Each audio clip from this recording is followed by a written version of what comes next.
ओम शांति। ओम शांति बाबा। आज 27 मई 2025 है और आज हम अध्ययन करने जा रहे हैं परम पिता परमात्मा के अनमोल मधुर महावाक्यों को, मुरली को। और ये अमूल्य ज्ञान, ये अमूल्य मुरली परम पिता परमात्मा मुझ आत्मा को देते हैं ताकि मैं आत्मा इन आसुरी संस्कारों से जो घिर गया हूँ, इन विकारों में जो उलझ गया हूँ, इससे एकदम सहज रीति, एकदम सटीक तरीके से निकल आऊँ, जैसे माखन से बाल। और इसकी विधि, इसकी युक्तियाँ, इसकी सारी बातें बाबा ज्ञान प्रकाश के रूप में मुझ आत्मा में भरते हैं। और यही तो ये जादुई मुरली है ना, जो बाबा ने चलाई तो कभी और थी, लेकिन आज भी चैतन्य रूप में बाबा मेरे सम्मुख विराजमान होते हैं, सम्मुख बैठ समझाते हैं, ज्ञान देते हैं, शक्तियाँ भरते हैं। तो ये सारे अनुभवों के साथ मुरली का अध्ययन करने के लिए हमें बस लौकिक रीति में इतना ही करना है कि फुर्सत से, इत्मीनान से बैठकर हाथ में मुरली लेनी है। मुरली का अध्ययन अपने से ज़रूर करना है और उसके लिए भी हम अभ्यास करेंगे कि अपने इस देहभान से अलग होकर अपने सूक्ष्म शरीर के साथ मैं आत्मा चलता हूँ मधुबन की धरा पर, और उसमें भी खास पांडव भवन के उस हिस्ट्री हॉल में जहाँ मेरे बाबा साकार रूप में मुरलियाँ चलाया करते थे। तो जैसे ही मैं आत्मा उस पवित्र स्थान पर उपस्थित होता हूँ, परम पिता परमात्मा की उपस्थिति मात्र से, उनके सानिध्य में आने से मुझ आत्मा में पवित्रता, शांति, प्रेम और सुख के प्रकंपनों का संचार तीव्र हो जाता है। ज्ञान प्रकाश और अष्ट शक्तियों का संचार बाबा मुझ आत्मा में दृष्टि द्वारा करते हैं, जिससे आनंद का सृजन होता है और ये आनंद का एक आवरण बन जाता है, जिस आवरण में मैं और मेरे बाबा आमने सामने एकदम निकट में बैठ बातें करते हैं। तभी तो मेरे बाबा कहते हैं, मीठे बच्चे, तुम्हारा मुख अभी स्वर्ग की तरफ है, तुम नर्क से किनारा कर स्वर्ग की तरफ जा रहे हो, इसलिए बुद्धि का योग नर्क से निकाल दो। हाँ जी बाबा। आगे प्रश्न रूप में बाबा कहते हैं, सबसे ऊंची और सूक्ष्म मंजिल कौन सी है, उसे पार कौन कर सकते हैं? उत्तर बतलाते हैं मेरे बाबा, तुम बच्चे स्वर्ग की तरफ मुंह करते, माया तुम्हारा मुंह नर्क की तरफ फेर देती है, अनेक तूफान लाती है, उन्हीं तूफानों को पार करना यही है सूक्ष्म मंजिल। इस मंजिल को पार करने के लिए नष्टो मोहा बनना पड़े, निश्चय और हिम्मत के आधार पर इसे पार कर सकते हो। विकारियों के बीच में रहते निर्विकारी हंस बनना यही है मेहनत। हाँ जी बाबा। गीत है निर्बल से लड़ाई बलवान की। ओम शांति। बच्चे जो समझदार हैं वो अर्थ तो अच्छी रीति समझते हैं, जिनका बुद्धि योग शांति धाम और स्वर्ग तरफ है उन्हों को ही तूफान लगते हैं। तूफान भी उन्हीं पर असर करेगा ना, सामने से आएगा। बाबा तो अभी तुम्हारा मुंह फेरते हैं, अज्ञान काल में भी पुराने घर से मुंह फिर जाता है, फिर नए घर को याद करते रहते हैं। कब तैयार हो? लौकिक रीति में जब पुराना मकान में रहते थे और नया मकान बनने लगा, हाँ अब नया मकान में जाना है, तो नशा सा रहता था, कब तैयार हो, कब तैयार हो, कब जाएंगे। अभी तुम बच्चों को भी ध्यान में है, कब हमारे स्वर्ग की स्थापना हो फिर सुखधाम में जाएंगे, आएंगे, सुखधाम में आएंगे। इस दुखधाम से तो सबको जाना है। सारी सृष्टि के मनुष्य मात्र को बाबा समझाते रहते हैं, बच्चे अभी स्वर्ग के द्वार खुल रहे हैं। एकदम अब समय आ गया कि अब स्वर्ग का द्वार खुल जाए। अब तुम्हारा बुद्धि योग स्वर्ग तरफ जाना चाहिए। स्वर्ग में जाने वालों को कहा जाता है पवित्र, नरक में जाने वाले को अपवित्र कहा जाता है। गृहस्थ व्यवहार में रहते भी बुद्धि योग स्वर्ग तरफ लगाना है। समझो, बाबा का बुद्धि योग स्वर्ग तरफ और बच्चों का नरक तरफ है, तो दोनों एक घर में रह सकते हैं? नहीं बाबा, हंस और बगुले इकट्ठे रह न सकें, बहुत मुश्किल है। उनका बुद्धि योग है ही 5 विकारों की तरफ। वो नर्क की तरफ जाने वाले, वो स्वर्ग तरफ जाने वाले हैं। जो जिनका बुद्धि बाबा में है वो स्वर्ग में जाएंगे, और जिनका बुद्धि नर्क की चीज़ों में, विकारों में, वो उधर जाएंगे। दोनों इकट्ठे रह ना सके, बड़ी मंजिल है।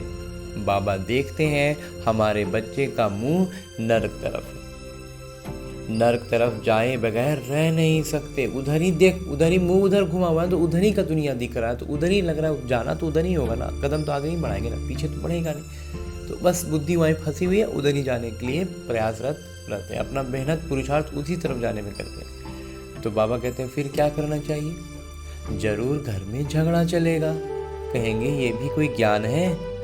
बच्चा शादी ना करें, मैंने शादी नहीं करें, अगर शादी हो वाले तो बच्चा ना करें।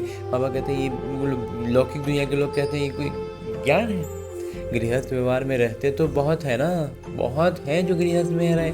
बच्चों का मुख नर्क की तरफ, वो चाहते हैं नर्क में जाएं, उनको मन में आता है नहीं जाना हमको स्वर्ग। बहुत से बच्चे ऐसे कह भी देते हैं। बाबा कहते हैं नर्क तरफ बुद्धि योग ना रखो, परंतु बाबा का भी कहना मानते नहीं। फिर क्या करना पड़े? बाबा का कहेंगे बाबा, वो सुनेंगे नहीं, तो फिर उसमें क्या करेंगे बाबा? इसमें बड़ी नष्ट मोहा स्थिति चाहिए। मोह का विकार जो है ना, ऐसा खींचता है। ये सारा ज्ञान आत्मा में है। बाबा की आत्मा कहती है इनको हमने क्रिएट किया है, मेरा कहना नहीं मानते हैं। बाबा कहते हैं इन बच्चों को मैंने ही जन्म दिया ना, और अब मेरा ही कहना नहीं मानते। कोई तो ब्राह्मण भी बने हैं, फिर बुद्धि चली जाती है नर्क तरफ। कुछ बच्चे ब्राह्मण बन के नर्क की तरफ जाते हैं, तो वो जैसे एकदम रसातल में चले जाएंगे। ब्राह्मण बन के जो विकार में गए ना, बाबा कहते हैं उसका तो एकदम दुर्गति हो जाता है। बच्चों को समझाया गया है, ये है ज्ञान सागर की दरबार। भक्ति मार्ग में इंद्र की दरबार भी गाई जाती है। पुखराज परी, नीलम परी, माणिक परी, बहुत ही नाम रखे हुए हैं, क्योंकि ज्ञान नृत्य करती है ना। किस्म किस्म की परियां हैं, वो भी पवित्र चाहिए। अगर कोई अपवित्र को ले आए तो दंड पड़ जाएगा। इसमें बहुत ही पावन चाहिए। ये मंजिल बहुत ऊंची है, इसलिए वृक्ष जल्दी जल्दी वृद्धि को नहीं पाता। बाबा कहते हैं मंजिल बहुत ऊंचा है ना, इसलिए वृक्ष जो हमारा वृद्धि हो रहा है वो धीरे धीरे वृद्धि को पाता है। बाबा जो ज्ञान देते हैं उसे कोई जानता नहीं। बाबा जो ज्ञान देते हैं उसको कोई समझ ही नहीं पाता है, तो क्या करेगा वो? कुछ तो परिचय लेके भागते हैं, और कुछ हैं कि एक बार संबंध संपर्क में कोई आ गया और बस उनका कल्याण हो गया, उन्होंने बाबा का हाथ पकड़ लिया। तो शास्त्रों में भी ये ज्ञान नहीं है, इसलिए थोड़ा निश्चय हुआ, फिर माया एक ही थप्पड़ से गिरा देती। तूफान है ना, छोटा सा दीवा, उनको तो तूफान एक ही थप्पड़ से गिरा देता है। छोटा सा दिया, अभी अभी ज्ञान समझे थे, उतना निश्चय नहीं हो पाया, तो तूफान आएगा, गिर जाएंगे। दूसरों को विकार में गिरते देख खुद भी गिर पड़ते हैं। इसमें तो बड़ी बुद्धि चाहिए समझने की। गाया भी हुआ है, अबलाओं पर अत्याचार हुए। बाबा समझाते हैं बच्चे काम महाशत्रु है, इससे तो तुम्हें बहुत नफरत आनी चाहिए। बाबा बहुत नफरत दिलाते हैं अभी, पहले ये बात नहीं थी। नर्क तो अभी है ना, द्रौपदी ने पुकारा है, ये अभी की ही बात है। कितना अच्छी रीति समझाया जाता है, फिर भी बुद्धि में बैठता नहीं। ये गोले का चित्र बहुत अच्छा है, गेटवे टू हेवन। इस गोले के चित्र से बहुत अच्छी रीति समझ सकेंगे। सीढ़ी से भी बाबा कहते हैं जितना इनसे समझेंगे, सीढ़ी से ज़्यादा समझेंगे गोले के चित्र से। दिन प्रतिदिन करेक्शन भी होती जाती है। बाबा कहते हैं ऐसा भी नहीं है, फिर आगे और भी नई नई युक्तियाँ, बुद्धि, चित्र आएगी तो उनसे भी समझाने की बात होगी, अच्छी होगी। उस समय तक इन गोला और सीढ़ियों का चित्र बना था बाबा के साकार रूप में, जब बाबा थे। बाबा कहते हैं दिन प्रतिदिन करेक्शन होता जाएगा। बाबा कहते हैं आज तुमको बिल्कुल ही नया निर्देश देता हूँ, पहले से थोड़े ही सब निर्देश मिलते हैं। बाबा कहते हैं आज एकदम नया निर्देश दे रहे हैं, पहले से हर चीज़ तो नहीं बताते। बाबा कहते हैं जैसे जैसे समय आता जाएगा बताते जाएंगे। ये कैसी दुनिया है, इसमें कितना दुख है, कितना बच्चों में मोह रहता है। बच्चा मर जाता है तो एकदम दीवाने हो जाते हैं, अथाह दुख है, बहुत दुखी हो जाते हैं, एकदम टूट जाते हैं जिसको कहते हैं। ऐसे नहीं कि साहूकार है तो सुखी है, अनेक प्रकार की बीमारियां लगी रहती हैं, फिर हॉस्पिटल में पड़े रहते हैं। गरीब जनरल वार्ड में पड़े रहते हैं, साहूकार को अलग स्पेशल रूम मिल जाता है। परंतु दुख तो जैसे साहूकार का वैसा गरीब का होता है, सिर्फ उनको जगह अच्छी मिलती है, संभाल अच्छी होती है। अभी तुम बच्चे जानते हो हमको बाबा पढ़ा रहे हैं, बाबा ने अनेक बार पढ़ाया है। अपने दिल से पूछना चाहिए हम पढ़ते हैं व नहीं।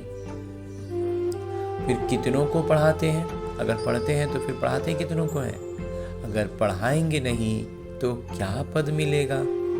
रोज रात को अपना चार्ट देखो, आज किसी को दुख तो नहीं दिया। श्रीमत कहती है कोई को दुख न दो और सबको रास्ता बताओ। जो हमारा भाती होगा उनको झट टच होगा। इसमें बर्तन चाहिए सोने का जिसमें अमृत ठहरे। जैसे कहते हैं ना, शेरनी के दूध के लिए सोने का बर्तन चाहिए, क्योंकि उसका दूध बहुत भारी ताकत वाला होता है। उनका बच्चों में मोह रहता है। कोई को देखा तो एकदम उछल पड़ेगी, समझेगी बच्चे को मार न डाले। यहाँ भी बहुत हैं जिनका पति बच्चों आदि में मोह रहता है। तो कोई भी पशु भी हो, इंसान तो इंसान, कोई जानवर भी हो ना, उसके बच्चे के पास कोई चला जाए तो पूरा एकदम सतर्क हो जाता है कि मेरा बच्चा को कुछ किया ना तो उसी समय तो वो मार ही डाले। तो शेरनी तो खैर हिंसक पशु है ही, तो वो तो धड़ाक से करेगा ही। बाबा कहते हैं ऐसा इंसानों में भी है कि उनका पति और बच्चों में उसी तरह का मोह रहता है। कोई एकदम आसपास भी भावनात्मक रूप से ना आए, तब तुरंत हमला कर दें। तो अभी तुम बच्चे जानते हो स्वर्ग का गेट खुलता है। कृष्ण के चित्र में बड़ा स्पष्ट लिखा हुआ है, इस लड़ाई के बाद स्वर्ग के द्वार खुलते हैं। तो हमें ध्यान अब वहाँ लगाना है। ये किरदार था, यहाँ उलझना नहीं है। वहाँ बहुत थोड़े मनुष्य होते हैं, बाकी सब मुक्ति धाम में चले जाते हैं। अभी हमको लग रहा है कि वो मेरा नज़दीकी है, मेरा ये है वो है। बाबा कहते हैं सब हो सकता है मुक्ति धाम में चला जाए। आप सुख धाम में जाने वाले, आपको बाबा का ज्ञान मिला है तो अपना ध्यान वहाँ लगाना है। सजाएं बहुत खानी पड़ती हैं, और अगर वहाँ बुद्धि नहीं फंसाएं, इधर उधर रह गया तो फिर सजाएं खाएंगे। जो भी पाप कर्म किए हैं एक एक जन्म का साक्षात्कार कराते सजाएं खाते रहेंगे। बाबा कहते हैं फिर जब सजाओं का समय आ जाएगा ना, फिर ज्ञान और सब कुछ नहीं, उस समय फिर कुछ नहीं मौका मिलेगा। फिर साक्षात्कार बाबा कहते हैं एक एक जन्म का कराते जाएंगे और सजा मिलता जाएगा। फिर पाई पैसे का पद पा लेंगे, और उसके बाद क्या होगा, पाई पैसा का पद मिलेगा। याद में न रहने के कारण विकर्म विनाश नहीं होते हैं। जब तक याद में नहीं रहेंगे ना, विकर्म बाबा कहते हैं विनाश नहीं होते। कई बच्चे हैं जो मुरली भी मिस कर लेते हैं। बहुत बच्चे इसमें लापरवाह रहते हैं, समझते हैं हमने नहीं पढ़ी तो क्या हुआ, हम तो पार हो गए हैं। मुरली की परवाह नहीं करते हैं। ऐसे देह अभिमानी बहुत हैं, वो अपना ही नुकसान करते हैं। कुछ बच्चों को ये भ्रम हो जाता है कि हम तो सारा ज्ञान समझ लिए, अब ठीक है बाबा कह दिए हम समझ गए, लेकिन बाबा अब मुरली हाँ ठीक है ना, एक दिन नहीं पढ़ेंगे, 2 दिन नहीं पढ़ेंगे, क्या होगा, कोई दिन बने रह के छोड़ दिए, तो बाबा कहते हैं वो नुकसान कर रहे हैं। मुरली की परवाह नहीं कर रहे हैं तो बहुत ज़्यादा नुकसान कर रहे हैं। बाबा जानते हैं, इसलिए यहाँ अब जब आते हैं तो भी पूछता हूँ, बहुत मुरलियाँ नहीं पढ़ी होंगी, पता नहीं उनमें कोई अच्छी बिंदुएं हो। बिंदुएं तो रोज़ निकलती हैं ना, ऐसी भी बहुत सेंटर्स पर आते हैं, परंतु धारणा कुछ नहीं, ज्ञान नहीं। श्रीमत पर नहीं चलेंगे तो पद थोड़े ही मिलेगा। सत्य पिता, सत्य शिक्षक की ग्लानि कराने से कभी ठौर पा ना सके। अगर हम ज्ञान में जुड़ने को हम जुड़ गए और ना ज्ञान में है ना श्रीमत पर चलते हैं, ज्ञान को नहीं समझ रहे हैं, तो बाबा कहते हैं वो क्या हो रहा, ग्लानि करा रहे हैं, शिक्षक की, परम पिता परमात्मा की ग्लानि कर रहे हैं। तो फिर ग्लानि करने वाले बाबा कहते हैं ठौर ना पाए। परंतु सब तो राजाएं नहीं बनेंगे, प्रजा भी बनती है। लेकिन बात बाबा फिर कहते हैं ड्रामा में ये भी है कि सब कोई राजा तो बनेगा नहीं, नंबरवार मर्तबे होते हैं ना। सारा मदार याद पर है। जो जितने ज़्यादा याद में रहेगा ना, उसकी जीवन की हर एक एक्सप्रेशन, हर एक रिएक्शन, हर प्रतिक्रिया, हर कार्य, हर छोटा सा किसी को देख के मुस्कुराना जैसा चीज़, किसी को देख के मन में आने वाली भावना जैसी बातें, इतनी सूक्ष्म बातें, हर कुछ बाबा की याद में रहने का मतलब है बाबा के दिए संस्कारों का, हमारा ओरिजिनल संस्कारों के अनुसार प्रतिक्रिया का आना, वही हो गया बाबा की याद में रहना। तभी तो विकर्म विनाश होंगे ना। और हम अपने इस रावण के आसुरी संस्कार में बार बार उलझते रहेंगे तो उसी अनुसार कर्म करते रहेंगे, विकर्म विनाश नहीं होंगे। जिस पिता से विश्व का राज्य मिलता है उनको याद नहीं कर सकते, तकदीर में ही नहीं है, तो फिर तदबीर भी क्या करेंगे। बाबा कहते हैं जब विश्व की बादशाही देने वाले पिता को याद नहीं कर सकते हैं तो फिर बाबा क्या करेंगे। बाबा तो कहते हैं याद की यात्रा से ही पाप भस्म होंगे, पाप भस्म होंगे। कितनी भारी बात बाबा कहते हैं। याद की यात्रा, याद में रहेंगे, बाबा की स्मृति में रहेंगे लगातार। बाबा जैसे लौकिक में देखते थे कि हम कोई फिल्म देखते थे तो उसका हीरो का या विलेन का कोई एक डायलॉग, कोई एक बात, कोई एक एक्सप्रेशन, कोई तरीका, हम उसको देखने के बाद ना उसी वे में हम उसी तरीके से करने लगते थे। अपना रोज़ की बातों में भी उस लहजे को इस्तेमाल करते हैं कि उसी तरीके से कहते हैं। तो क्या होता है, हम उसकी याद में हैं तब हम उसके जैसा कर रहे हैं। तो बाबा की याद में रहने का मतलब क्या हुआ कि हम बाबा जैसा करने लगेंगे, हम बाबा जैसा शांत रहेंगे, हम बाबा जैसा मुस्कुराएंगे, हम बाबा जैसा सुखी रहेंगे, खुश रहेंगे, सब कुछ बाबा जैसा हमारा होगा। तब तो बाबा की प्रत्यक्षता भी होगी और हमारे विकर्म विनाश, जो हमारे जीवन में आएंगी परिस्थितियाँ ना, हमारे विकर्मों का बोझ, हमारे पाप कर्मों का बोझ, वो सब वो उसी एक याद से उसी क्षण भस्म हो जाएगा। इसलिए बाबा कहते हैं कि पाप भस्म होंगे तो पुरुषार्थ तो करना चाहिए ना। तो हमें बस क्या करना है, बाबा की याद में रहना है। बाबा कोई ऐसे भी नहीं कहते कि खाना पीना नहीं खाओ। ये कोई हठ योग नहीं है कि भूखे प्यासे बैठ के योग में बैठे हुए। बाबा कहते वो भी नहीं करना है। चलते फिरते सब काम करते, जैसे आशिक माशूक को याद करते हैं। जब ज्ञान में नहीं थे तो होता है ना, जो हमारे लाइफ पार्टनर का वो होता है, उसके प्रति कैसे अपने आप याद में रहते थे, ऐसे याद में रहो। बाबा कहते उस रीति से भी याद कर सकते हो, अपने जीवन संगिनी, जीवन साथी के रूप में उनको याद करो।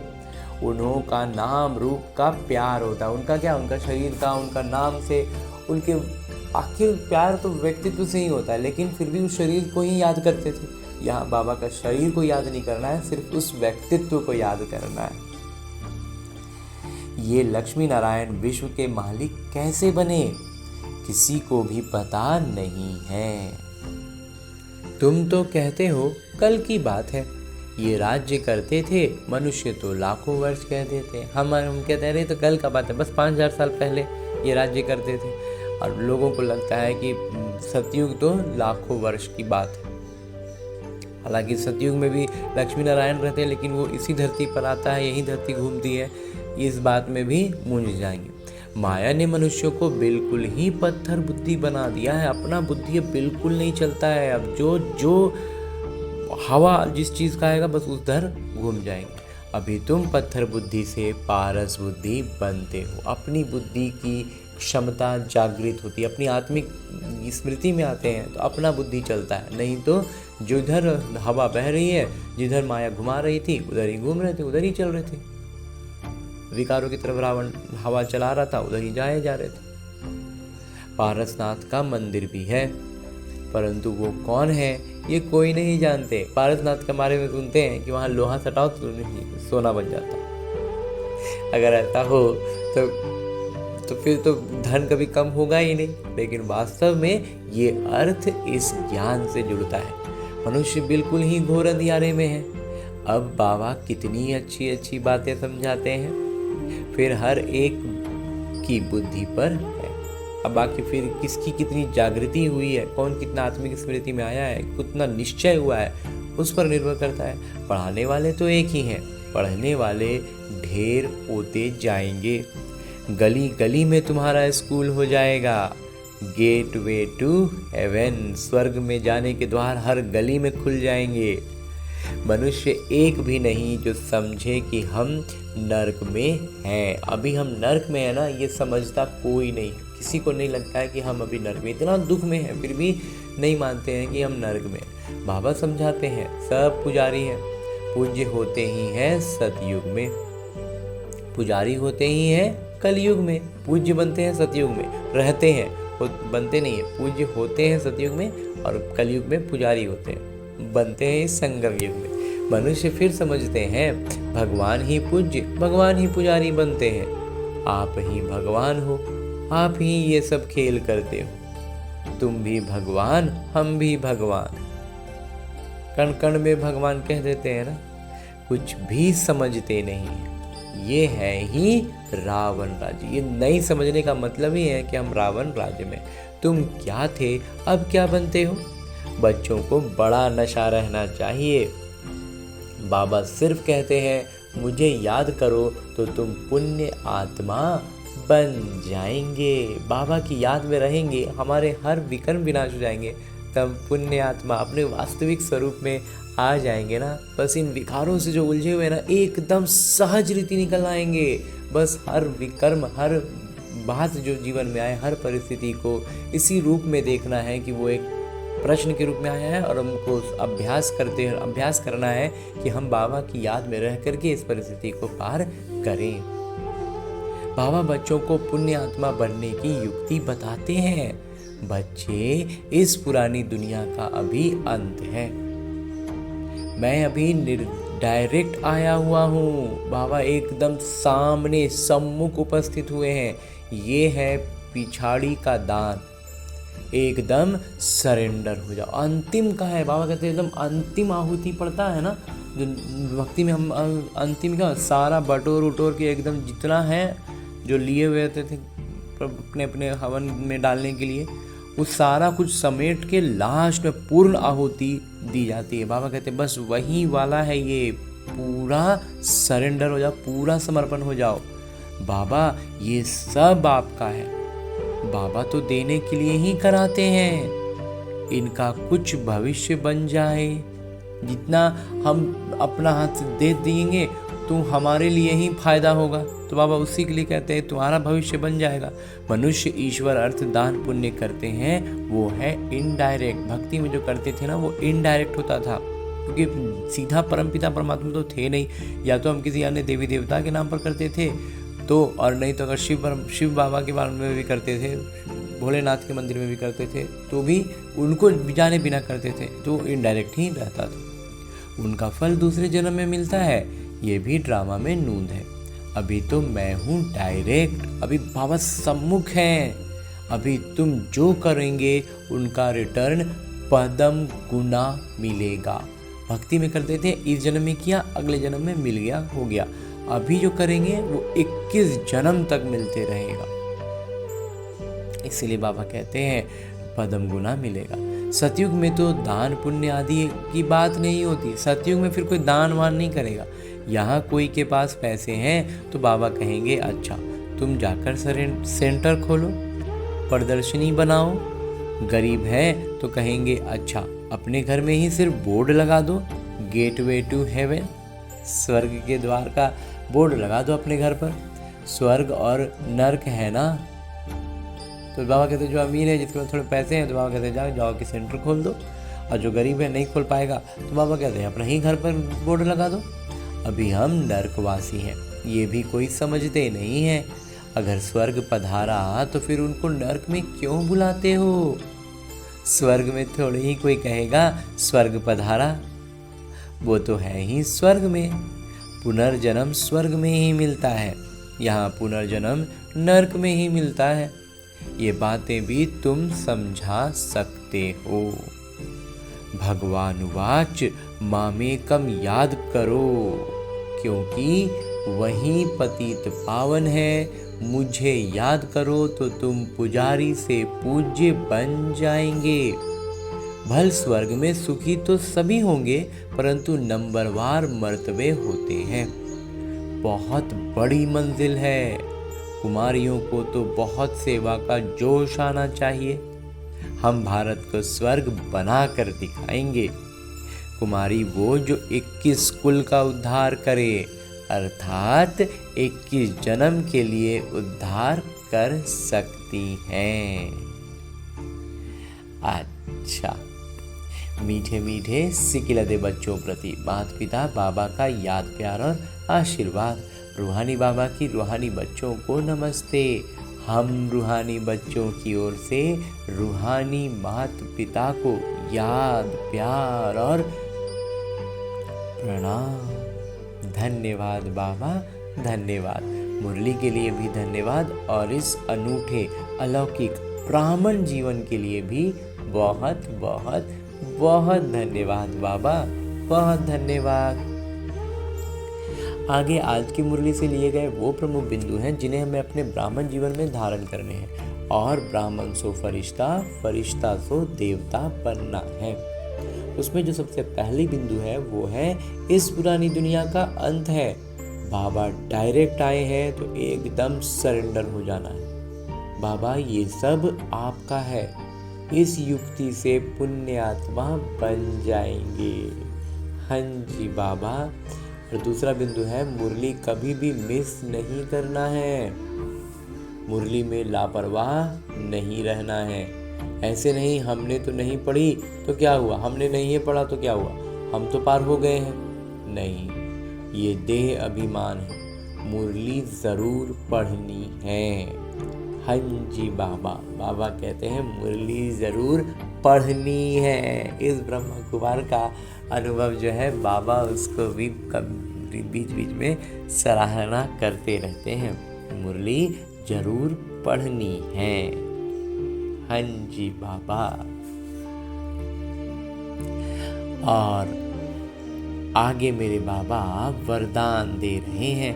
वरदान देते हुए मेरे बाबा कहते हैं स्वयं को मोल्ड कर रियल गोल्ड बन, हर कार्य में सफल होने वाले स्व परिवर्तक भव। और कहते हैं खुद को ना परिस्थितियों के अनुसार मोल्ड कर लो तो हम रियल गोल्ड बन जाएंगे, असली सोना हो जाएंगे।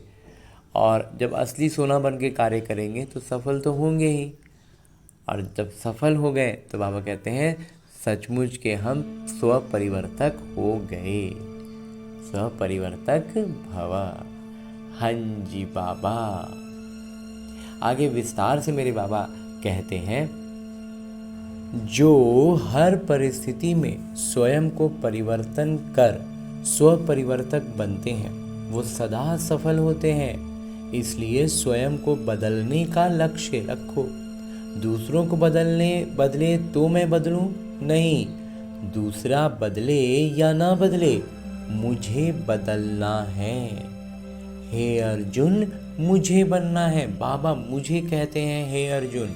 तो सदा परिवर्तन करने में पहले मैं, परिवर्तन की बात आई तो पहले मैं, जो इसमें पहले मैं करता वही पहला नंबर हो जाता, क्योंकि स्वयं को मोल्ड करने वाला ही रियल गोल्ड है। बाबा कहते हैं जो स्वयं को मोल्ड कर पाया ना, वही रियल गोल्ड है। रियल गोल्ड की ही वैल्यू है। हाँ जी बाबा।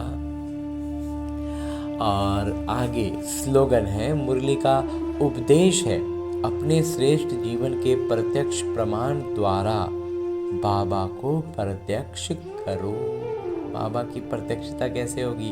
अपना जीवन को जब हम श्रेष्ठ बना देंगे तो उसे देखने से उसके संपर्क में जो आत्माएं आएंगी उनको बाबा की प्रत्यक्षता होगी। हाँ जी बाबा।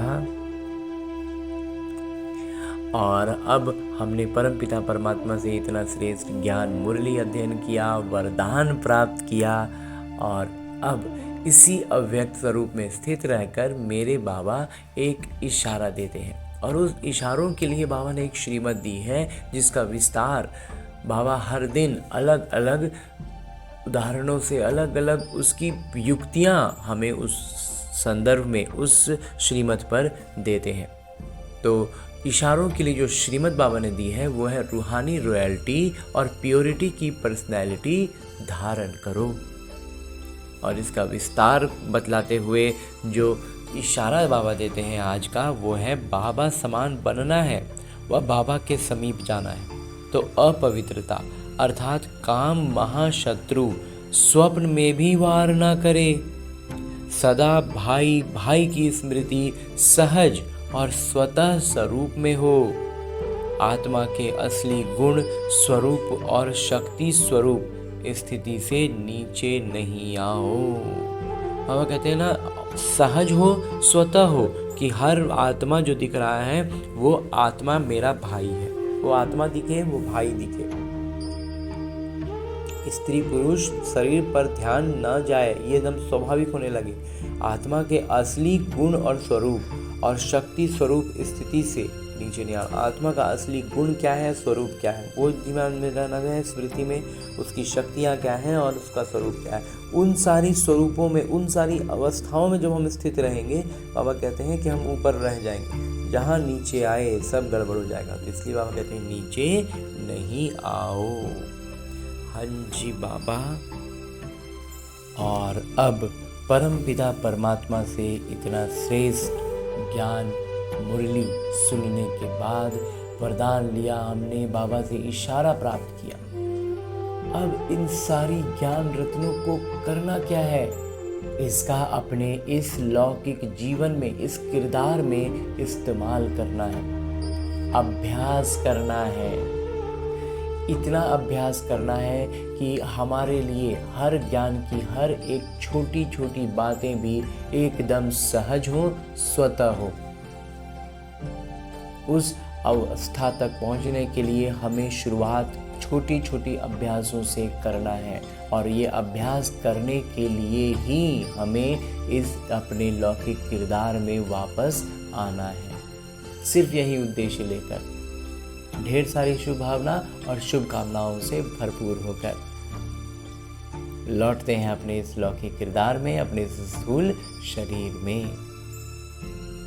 अच्छा, ओम शांति।